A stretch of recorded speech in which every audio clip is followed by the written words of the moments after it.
पिताजी, मुझे 20 रुपये चाहिए, दो ना। ये बात सुनते ही बेवड़े पिताजी की आंखों में खून उतर आया और गुस्से में उसने अपनी लड़की को एक चांटा मार दिया। बिना माँ की बच्ची दीवार से टकराई और वहीं बैठ रोने लगी। बेवड़े बाप ने दो चार गालियाँ दी और अपने काम में जुट गया पीने के।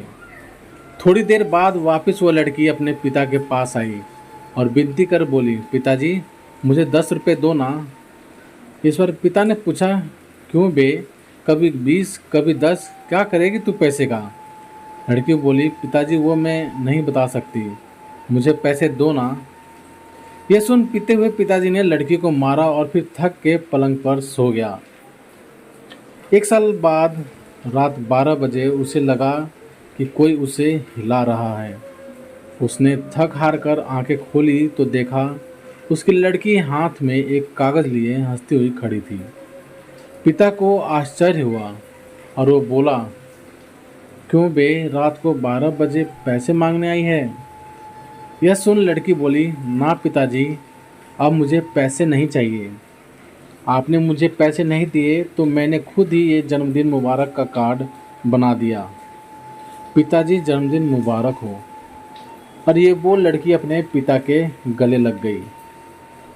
बेटी, याद है तुझे, आज से ठीक 1 साल पहले मेरे जन्मदिन पर तूने मुझे कार्ड दिया था और मैं शराब के नशे में धुत था।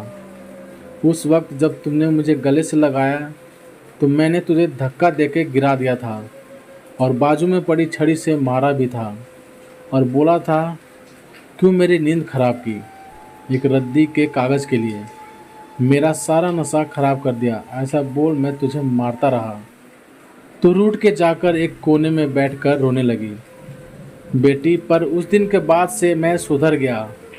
मैंने शराब पीना तो क्या, उसे छूना तक छोड़ दिया। तेरी माँ तुझे जन्म देते ही मर गई थी, बस तब से उसकी मौत का जिम्मेदार मैं तुझे ही मानता था और इसीलिए तेरी हर बात से मैं खपा रहता था। पर बेटा, अब मैं सुधर गया हूँ। बेटे, आज मेरे जन्मदिन पर मुझे रात को कभी भी जगा के काट देना, मैं नहीं गुस्सा हूँगा, मैं तुझे नहीं मारूँगा और वादा कर तू भी मुझसे कभी नहीं रूठेगी। बोलते बोलते बाप की आंखों से आंसू टपक पड़े। उसने आंसू पोंछते हुए उसकी बेटी की तस्वीर पर गुलाब का हार चढ़ाते हुए बोला, उस दिन तू मुझसे ऐसा रूठी कि जब मैं तुझे उठाने आया तो तू उठी ही नहीं। तू मुझसे हमेशा के लिए रूठ के कहाँ चली गई? तो प्यारे दोस्तों, आप सभी को ये छोटी सी कहानी कैसी लगी प्लीज़ कमेंट करके हमें ज़रूर बताना। यदि कहानी पसंद आई हो तो लाइक करना, शेयर करना और चैनल पर नए हो तो चैनल को सब्सक्राइब ज़रूर करना। धन्यवाद।